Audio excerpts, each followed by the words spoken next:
Shalom. Mari boleh tengok kanan kiri, kasih senyum terbaik.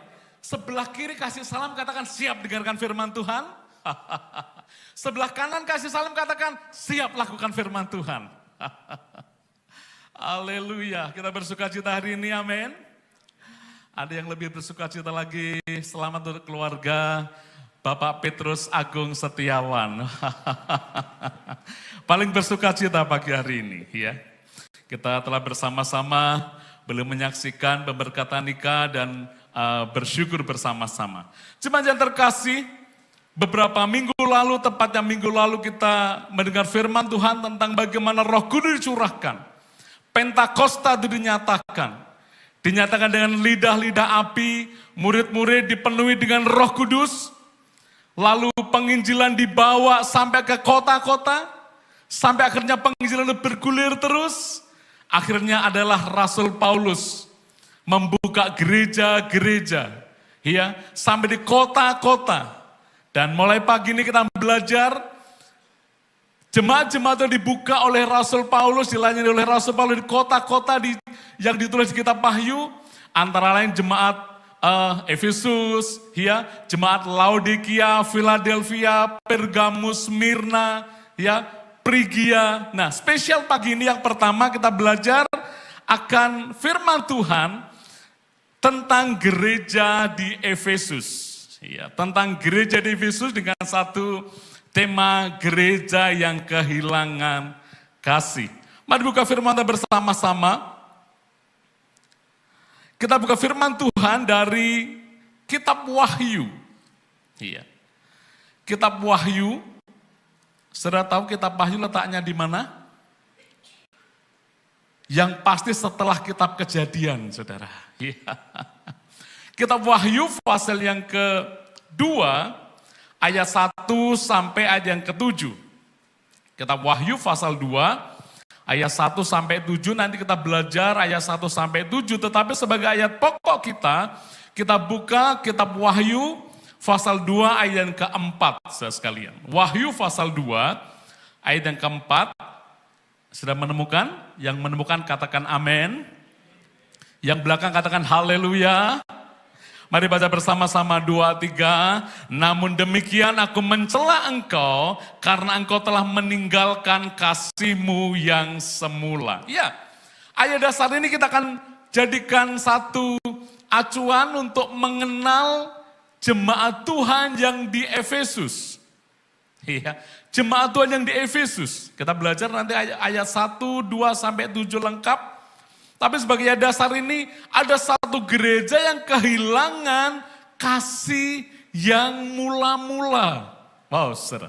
Ya, cinta mula-mula. Kalau bicara tentang kasih mula-mula, cinta mula-mula bertepatan lagi juga ini dengan Pastor Feby, ya. Rumah tangganya mula-mula. Baru berumur beberapa hari, ya. Kasihnya pasti mula-mula begitu. Iya. Tapi juga kita yang sudah rumah tangga 50 tahun tetap harus kasihnya mula-mula. Amin. Saya sekali kasih Tuhan, jemaat Tuhan di kota Efesus kehilangan kasih mula-mula. Tapi sebenarnya seperti apa sih gereja di Efesus atau kota Efesus? Kalau kita belajar tentang kota Efesus adalah kota yang dipenuhi dengan banyak penyembahan-penyembahan berhala. Ada kuil-kuil Dewi Artemis, Dewi ini, ya ini kuil Diana. Ada banyak tempat-tempat penyembahan. Di sana juga ada sebuah gladiator yang sangat terkenal, bahkan masih ada sampai saat ini. Saudara, ya. Jemaat Efesus adalah jemaat yang dipuji-puji. Wah, luar biasa. Nanti ke satu persatu kembali dari ayat demi ayat. Saudara. Jemaat yang dipuji-puji. Senang enggak kita dipuji? Wah, ada sebagian orang itu mencari pujian. Aduh, aku tadi tugas bagus ya, kenapa kok tidak dipuji begitu. Iya, aku nih, wah all out loh, kenapa tidak ada yang memuji aku? Mungkin begitu, Ustaz. Saya sering sampaikan kepada beberapa rekan tim, mari kita memberi pujian, tetapi jangan mencari pujian. Kamu hebat, pelayananmu luar biasa, tapi jangan mencari pujian. Ustaz. Nah, jemaat Efesus cuma dipuji-puji. Tetapi sekaligus juga jemaat yang dicela. Tadi kita membaca ayat 4 tadi. Namun demikian aku mencela engkau. Karena apa? Jemaat Efesus adalah jemaat yang meninggalkan kasih yang mula-mula. Nah, untuk itu mari kita belajar bersama-sama. Ya.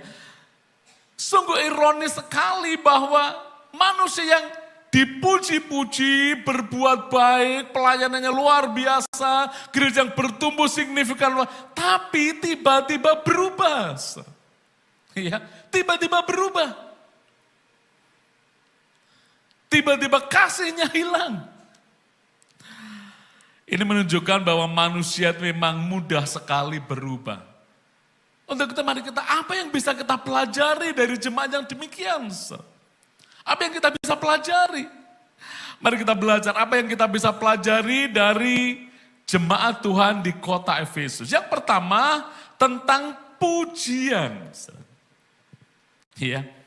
Pujian terhadap jemaat Tuhan, terhadap gereja di Efesus. Kita baca yang kedua dikatakan, aku tahu segala pekerjaanmu, baik jerih payahmu maupun ketekunanmu. Aku tahu bahwa engkau telah mencobai mereka yang menyebut dirinya rasul, tetapi yang sebenarnya tidaklah demikian. Bahwa engkau telah mendapati mereka pendusta. Dan engkau tetap sabar dan menderita oleh karena namaku. Dan engkau tidak mengenal lelah. Wow, ini sebuah kondisi jemaat yang sangat luar biasa. Yang memang pantas mendapat pujian karena apa? Dikatakan, aku tahu segala pekerjaanmu. Aku tahu segala jerih payahmu. Iya. Ini jemaat Efesus. Dia mengerjakan sesuatu dengan baik. Perfect. Diatur sedemikian rupa. Iya. Memang pantas dipuji. Dikatakan jerih payah. Kalau kita membaca detail tentang jerih payah ini, ya itu mengandung pengertian segala sesuatu yang dilakukan dengan perencanaan, dengan goal setting yang baik sampai mencapai hasil akhir yang sangat baik. Ini jemaat yang luar biasa, Sir. Iya, kita aja kadang-kadang, wah lakukan sesuatu agak buru-buru begitu. Tapi mereka tidak. Jerih payahnya itu sungguh pantas dihargai. Dikatakan mereka itu jemaat yang tekun. Iya, tekun. Tekun ini berbagai hal kalau kita melihat dalam konteks berjemaat. Tekun membaca firman, tekun berdoa. Iya, mereka tekun beribadah. Iya, mereka tekun melakukan pekerjaan baik. Jemaat yang tekun. Mereka juga jemaat yang, wah kesabarannya luar biasa. Ditindas, tetap sabar. Dalam penganiayaan tetap sabar. Jemaat yang luar biasa, Sir. Dikatakan juga, di ayat yang kedua tadi, mereka rela menderita. Wow, Sir. Kemarin dalam komsel kami, kita sharing tentang peran Roh Kudus. Iya, saat dalam penderitaan. Lalu kita mulai mencari-cari, apa pernah ya kita menderita karena Kristus? Bahan sharingnya kan coba ceritakan. Ya, kita menderita karena Kristus, lalu kita mulai mencari-cari apa ya? Saya rasanya juga belum pernah digebukin karena saya ngikut Kristus. Rasanya belum pernah rumah saya dilempari kotoran karena saya ngikut Kristus. Belum pernah ya? Belum pernah. Tapi ada salah satu yang sharing, kita tuh menderita loh tiap hari. Harus bangun pagi, berdoa, nyembah Tuhan, baca firman. Menderita tidak, saudara? Secara daging, menderita. Iya. Setelah hari Senin sampai Minggu kita bekerja, bangun pagi. Oh, Senin sampai Sabtu, wah Senin sampai Minggu, saudara. Hari Minggunya tetap harus apa, saudara? Bangun pagi lagi, iya. Saya kalau minggu-minggu bangun sudah jam 4 pagi, lihat di belakang rumah saya tuh orang sudah jogging. Saudara. Belakang rumah saya tuh kalau saya buka pintu ada sungai, seberangnya tuh jogging track. Iya, saya sering lihat Bu Dwi itu yang sering muter di situ. Kadang motret rumah saya dari belakang. Saudara.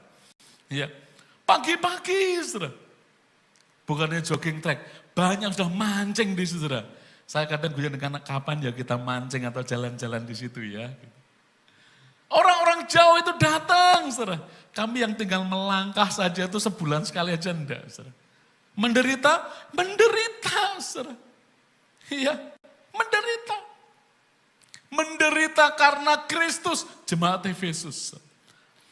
Kenapa mereka patut diangkat jempol? Karena dalam situasi banyak penyembahan-penyembahan berhala, di kuil-kuil Diana, di kuil Dewa Artemis, mereka tetap menderita, tidak mau, tidak mau kompromi dengan dunia. Bahkan dikatakan mereka itu jemaat yang tidak kenal lelah. Ini sungguh luar biasa. Tidak kenal lelah. Kita juga menuju jemaat yang tidak kenal lelah. Amin, saudara. Mari datang ibadah 1, ibadah 2, ibadah 3. Tidak kenal lelah. Ya, tim pelayan-pelayan ini tidak kenal lelah, saudara. Ya, bahkan anak-anak youth itu tidak kenal lelah. Ibadah 1, 2, WM, ibadah 3, latihan core, tidak kenal lelah. Saudara. Jemaat Efesus jemaat yang luar biasa. Memang pantas dipuji. Kalau kita punya anak yang sregep, anak yang rajin, nilainya bagus, tidak kenal lelah belajar, tidak kenal lelah bekerja, pantas dipuji? Sangat pantas dipuji. Tetapi kita melihat, jemaat Efesus. Yang kedua kita belajar dari jemaat Efesus, tentang teguran terhadap jemaat di Efesus. Ayat yang keempat tadi dikatakan, namun demikian aku mencela engkau. Karena apa saudara? Coba katakan bersama-sama, engkau telah apa? Meninggalkan kasihmu yang semula. Apa maksudnya saudara? Apa maksudnya telah meninggalkan kasih yang semula ini? Jemaat tadi kan jemaat yang luar biasa. Jemaat yang sungguh-sungguh. Jemaat yang tidak kenal lelah. Tapi kenapa dikatakan aku mencela engkau? Bahkan kalau kita belajar dalam terjemahan lain, dalam terjemahan sederhana Indonesia yang mudah dibaca, mudah dimengerti, dikatakan tetapi satu hal yang membuat aku kecewa terhadap kalian. Waduh, kecewa. Iya. Ada yang dikeluhkan dari jemaat ini. Karena apa? Kalian tidak lagi mengasihi aku. Seperti pada waktu kamu percaya. Kalau orang baru percaya Yesus, wah, ibadah doa pagi datang. Doa malam datang. Doa tengah hari datang. Doa puasa datang. Doa apapun datang, ibadah minggu satu dengan datang. Tapi apakah itu bisa bertahan? Apakah itu akan terus membara dalam hidup kita? Seperti pujian tadi, gerakan roh Allah terjadi di sini. Kalau ada roh Allah di hati kita, ada restoration, ada pembaharuan, ada gerakan dalam hidup kita. Wah, rasanya itu mau ibadah terus, bertemu terus.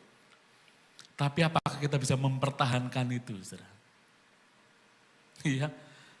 Firman Tuhan, aku mencela, aku kecewa. Bahkan dalam terjemahan lain dikatakan bahasa Indonesia, ya masa kini dikatakan, kalian tidak lagi mengasihi aku. Dalam New International Version dikatakan, engkau telah meninggalkan. Ini sangat ironis sekali, saudara. Engkau telah meninggalkan kasihmu yang semula. Bayangkan kalau suami istri sudah tidak punya cinta mula-mula lagi, ya, rasanya sudah tawar lagi. Bapak-bapak kalau bikinkan kopi, nih, gitu kira-kira gimana, saudara? Ya, tanpa melihat, tanpa kasih, saudara. Lalu dia ngomong, alah Pak, sudah rumah tangga 36 tahun Pak, enggak perlu mesra-mesraan begitu saudara. Ya, Bapak Ibu yang sudah berumah tangga 30 tahun masih ingat dulu waktu pacaran digandeng. Ya, kalau lihat begitu, kesandung kalau sudah 30 tahun kesandung.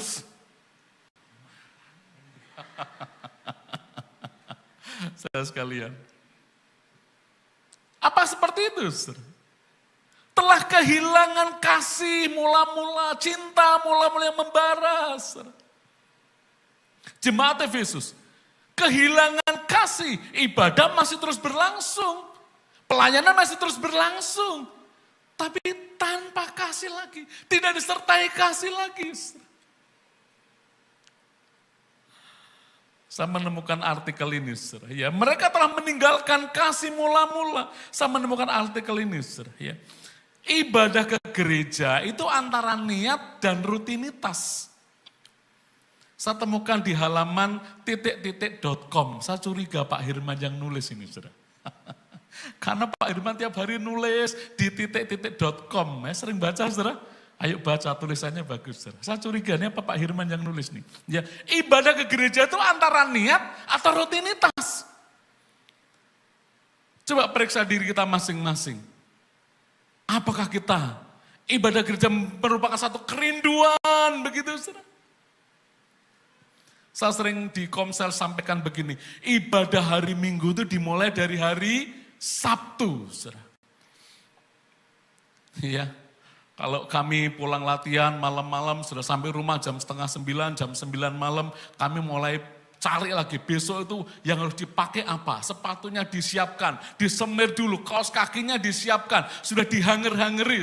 Ya, saya dulu katakan karena tidak banyak pemanas, sudah mulai taruh panci di atas kompor, saudara. Karena anggota kami itu 5, kami kompor 2 nyala, sudah dinyalain semua, saudara. Siapkan, dia panggil jam 3:30 pagi, cedak, sudah.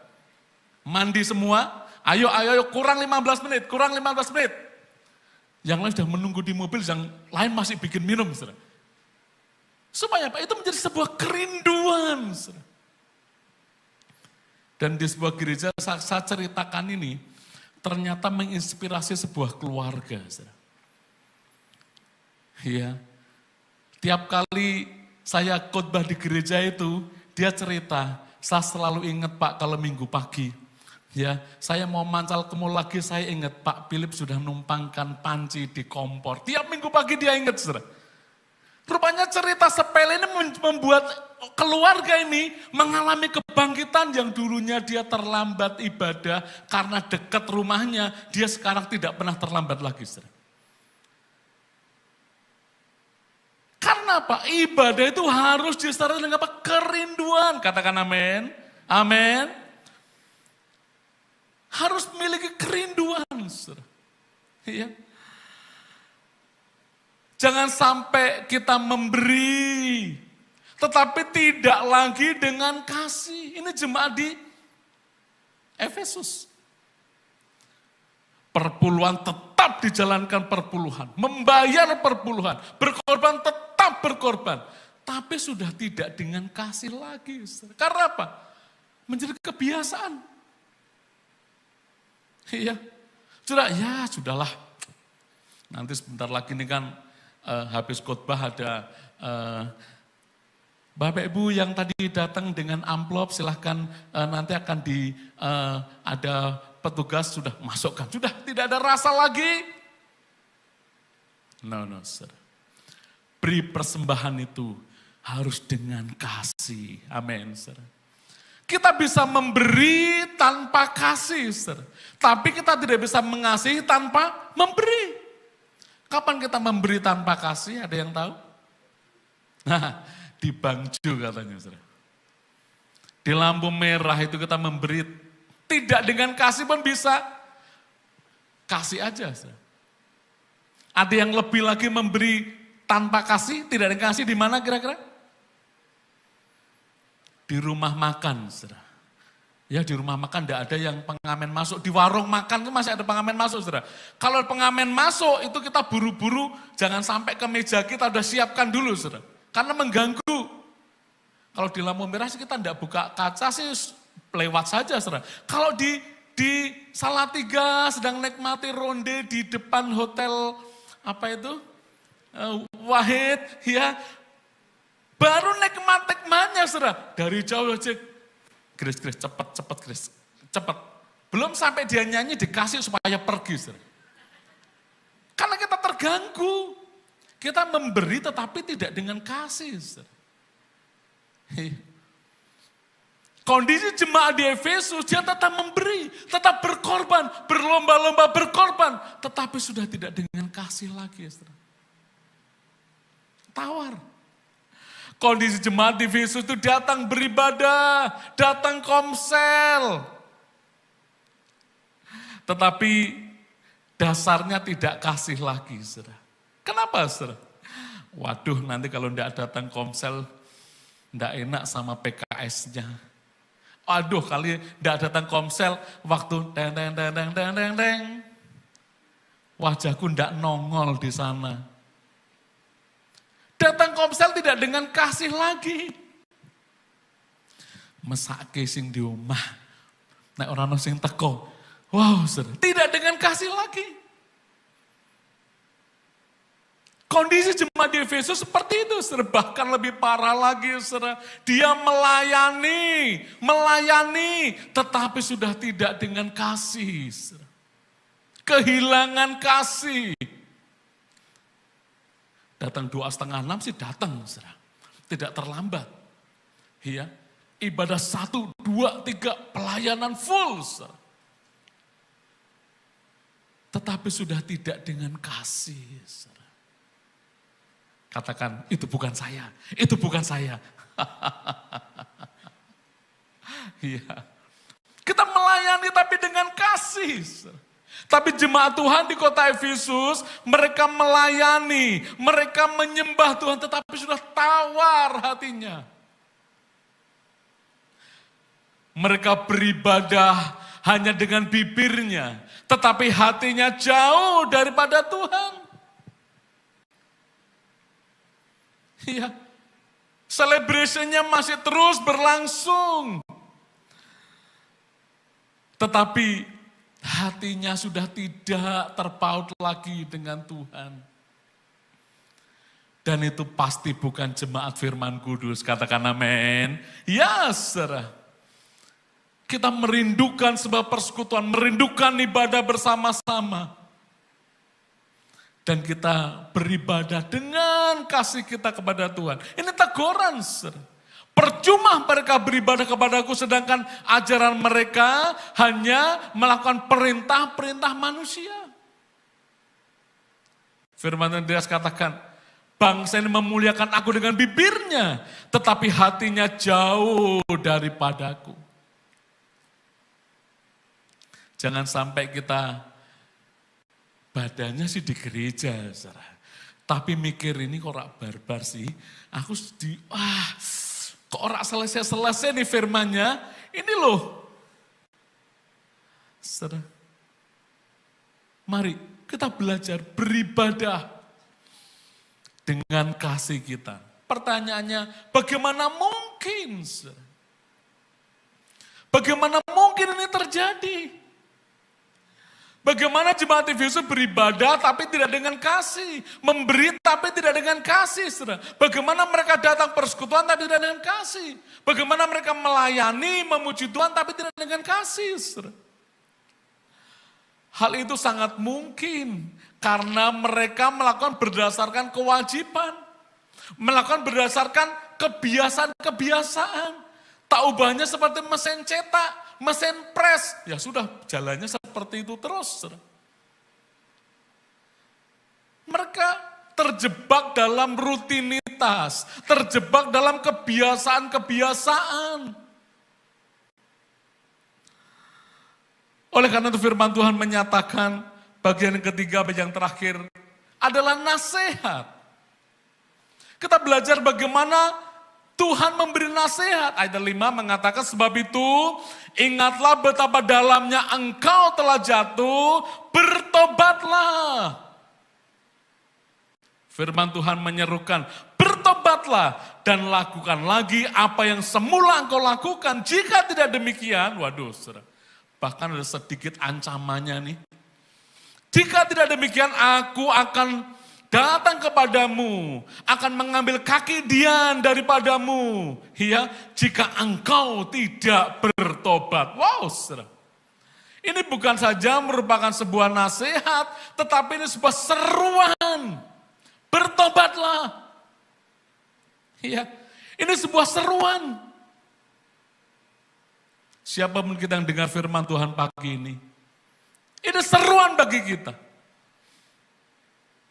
Untuk kita boleh menyadari kondisi rohani kita masing-masing. Untuk itu mari lakukan semuanya dengan kasih. Katakan amin. Lakukan semuanya berdasarkan kasih. Melayani dengan kasih. Memberi dengan kasih. Iya, beribadah dengan kasih. Persembahan dengan kasih. Sebab itu di bagian akhir ini saya akan bacakan beberapa ayat ini bagi kita. Menjadi periksa bagi kita. Dikatakan firman Tuhan dari 1 Korintus 13. Sekalipun aku dapat berkata-kata dengan bahasa manusia dan bahasa malaikat. Tetapi jika aku tidak mempunyai kasih, dikatakan firman Tuhan, aku sama dengan gong yang berkumandang dan canang yang bergemerincing. Sekalipun aku mempunyai karunia untuk bernubuat, mengetahui segala rahasia, memiliki seluruh pengetahuan, sekalipun aku memiliki iman yang sempurna untuk memindahkan gunung, tetapi jika aku tidak mempunyai kasih, aku sama sekali tidak berguna. Dan sekalipun aku bisa membagi-bagikan segala sesuatu yang ada padaku, bahkan menyerahkan nyawaku, wow, untuk dibakar. Tetapi jika aku tidak mempunyai kasih, aku sama sekali tidak berguna. Jemaat sekalian, pagi hari ini saya mengajak dengan menyadari, jangan sampai kita kehilangan kasih yang mula-mula. Jangan sampai kita kehilangan kerinduan kita seperti mula-mula kita waktu mengenal Yesus. Mari pagi ini kita saatnya mendengar firman Tuhan, barang siapa ku kasihi, aku tegur dan ku hajar. Kalau Tuhan masih menegur kita, itu bukti Tuhan masih mengasihi kita, amin. Kalau Tuhan masih memperingatkan kita dengan keras, itu bukti Tuhan masih mengasihi kita. Untuk itu, pagi ini saya mengajak untuk kita kembali kepada kasih mula-mula. Jemaat Efesus, begitu luar biasanya mereka membangun ibadahnya, tetapi mereka kehilangan kasih mula-mula. Tuhan menegur mereka supaya mereka bertobat dan lakukan lagi apa yang semula engkau lakukan. Apalah jadinya kalau kita lakukan segala sesuatu tanpa kasih. Pagi ini saatnya kita kembali pada passion kita. Gairah mula-mula kita saat kita mengiring Yesus. Mari kita kembali kepada kasih mula-mula. Karena hanya dengan kasih, sesuatu yang dengan kasih yang menyenangkan hati Tuhan. Itu akan menyenangkan hati Tuhan. Pagi ini saya mengajak untuk kita tetap duduk. Kita merenungkan firman Tuhan. Firman Tuhan berkata, apakah selama ini engkau melakukan ibadahmu tanpa kasih? Apakah selama ini engkau memberi tapi tidak dengan kasih lagi? Apakah selama ini engkau datang dan melayani hanya merupakan rutinitas saja? Firman Tuhan menegur kita, sadari dan bertobat, dan mari kita kembali kepada kasih yang mula-mula. Kristus Yesus telah menyerahkan nyawanya bagi kita, memberi yang terbaik, termahal bagi kita. Dia mengasihi kita begitu luar biasa, rela mengorbankan hidupnya bagi kita. Sebab itu mari kita kembali kepada kasih mula-mula kita, melayani dan beribadah dengan sepenuh hati. Pujian lama ini biar mengingatkan kita, saudara.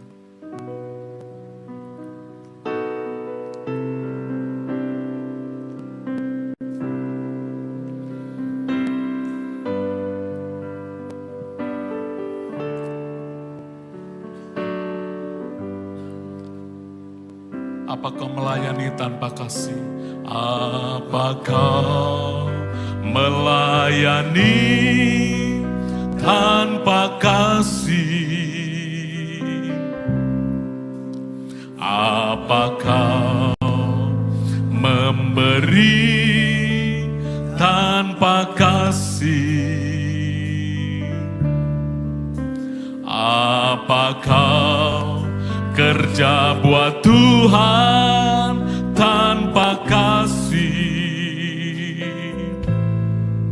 Semua itu tiada arti buat Tuhan.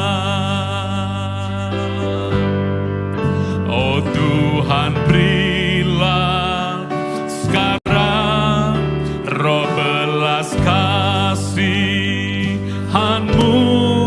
seperti yang telah ku terima waktu Kau selamatkanku. Takkan ku lupa waktu Kau tolongku. Mari kita berdiri sebagai komitmen kita bersama, katakan, aku mau melayani dengan kasih. Aku mau memberi dengan kasih. Aku mau kerja buat Tuhan dengan kasih. Dengan kasih, dengan kasih ilahi. Katakan, oh Tuhan, berilah sekarang. Oh Tuhan, berilah sekarang roh belas kasihan-Mu seperti yang telah ku terima waktu Kau selamatkanku. Takkan ku lupa waktu Kau tolongku. Katakan sebagai komitmen kita, aku mau melayani dengan kasih. Aku mau memberi dengan kasih. Aku mau kerja buat Tuhan dengan kasih. Dengan kasih, dengan kasih ilahi. Dengan kasih, dengan kasih, dengan kasih ilahi. Sekali katakan, dengan kasih, dengan kasih, dengan kasih ilahi. Pagi hari ini saya mengajak kita sebentar merenungkan firman Tuhan. Mungkin ada di antara kita yang datang pada pagi hari ini, yang mulai kehilangan kasih mula-mula, yang mulai mengundurkan diri dari pertemuan-pertemuan ibadah. Bahkan ada di antara kita mungkin yang berniat untuk meninggalkan Tuhan. Saatnya pagi ini engkau datang pada Tuhan, bertobat dan kembali kepadanya. Atau mungkin ada di antara kita pelayan-pelayan Tuhan. Para pelayan-pelayan Tuhan, yang kau rasanya sudah aku capek. Aku capek dengan rutinitas ini. Aku capek dengan segala aturan gereja ini. Dan engkau mulai berangsur-angsur, mulai mengundurkan dari pelayanan. Firman Tuhan kata, bertobat dan kembali kepada kasih mula-mula.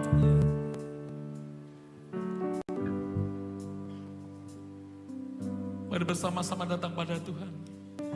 Ini aku Tuhan, ini kami ya Bapa. Kami bersyukur kami bisa belajar dari gereja di Efesus. Dan kami boleh melihat diri kami. Ampuni jika ada di antara kami yang hari-hari ini melakukan ibadah, melayani, memberi, tapi sudah tidak dengan kasih lagi. Kami bersyukur firman-Mu pagi ini Tuhan, mengingatkan kami untuk kami kembali kepada cinta mula-mula kami ya Bapak. Dan dengan pertolongan Roh Kudus-Mu, kami percaya kami akan mampu terus maju dan makin maju dalam Engkau sampai kami bisa menyatakan Kristus dalam hidup kami ya Bapak. Terima kasih Tuhan, terima kasih. Terima kasih Bapak. Roh Kudus tolong setiap kami, teruskan firman dalam hidup kami. Dan kami boleh terus melayani, berbakti, memuji Engkau dengan kasih yang menyala-nyala dalam hidup kami. Di dalam nama Tuhan Yesus. Mari bersama-sama katakan, amin. Boleh berikan tepuk tangan bagi kemuliaan Tuhan.